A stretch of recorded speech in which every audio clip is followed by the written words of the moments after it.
How's it going, movie fans? My name is Jonathan and I'm a man of movies, and today we're going to be getting into the sequel to Netflix's newest horror film trilogy, but was it better than their first outing? Let's get into.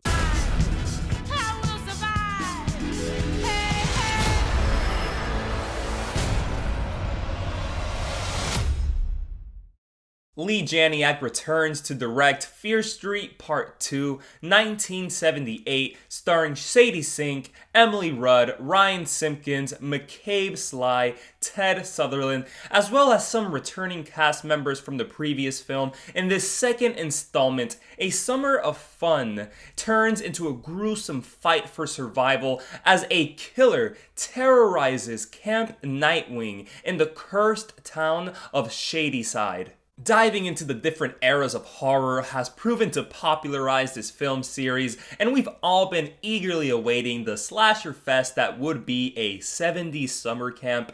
I think many people would be satisfied with this film, with it taking inspiration from Friday the 13th, but I've gotta say that it is a lot of the same, if not a bit more disappointing. But please don't take that the wrong way. The sequel to 1994 is still good, but just a hair less. You know how I mentioned in the last review how it was a real lack of a distinct voice that bothered me.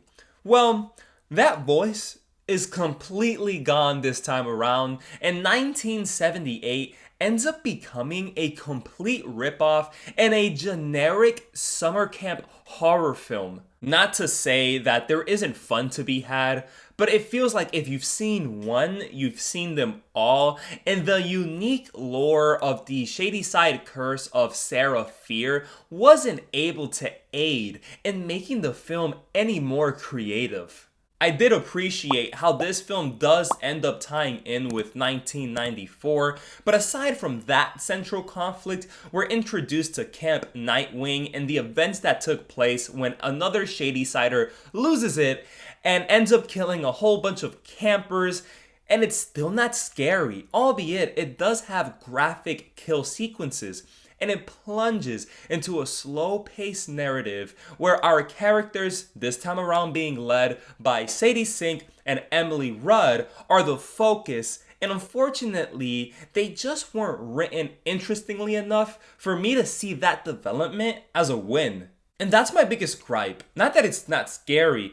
1994 kind of got me ready for that, and this one only cemented it that this franchise is not going to be a scary franchise. But what irked me is that the vibrant and individualized characters of the previous film were replaced with stereotypes, only adding to the generic tone of this story. Sadie Sink's Ziggy is just another cookie-cutter rebellious camper character. Her sister Cindy is a prim and proper goody-two-shoes, and her ex-friend Alice is an emotionally scarred teen, and so on and so forth.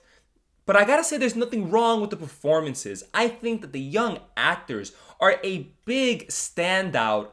But the issue is that the film decides to focus its already generic horror film with stock characters whose moments of reflection and development leave the film stagnant and unoriginal. Yet, this entry is endearing and super entertaining. For example, if I were to paint you the Mona Lisa like Da Vinci, you would tell me good job, and you wouldn't even think that it wasn't my original work.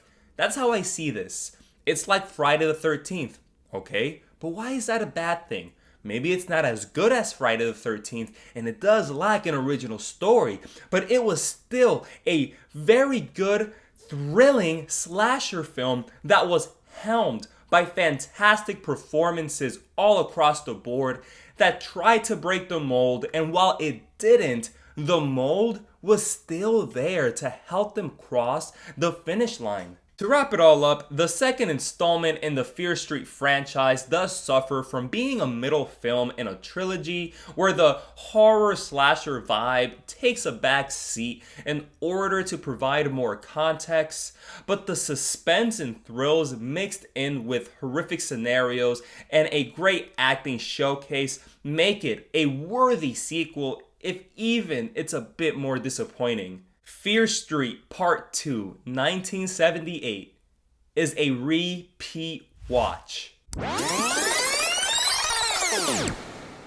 Those are just my thoughts. Have you checked out the second part of the Fear Street series? What are your thoughts on it? See, I did have more disappointing thoughts on it, but that doesn't mean much because I still think it was a good film. You can have gripes and still very much enjoy a film. Comment down below, what did you think of it?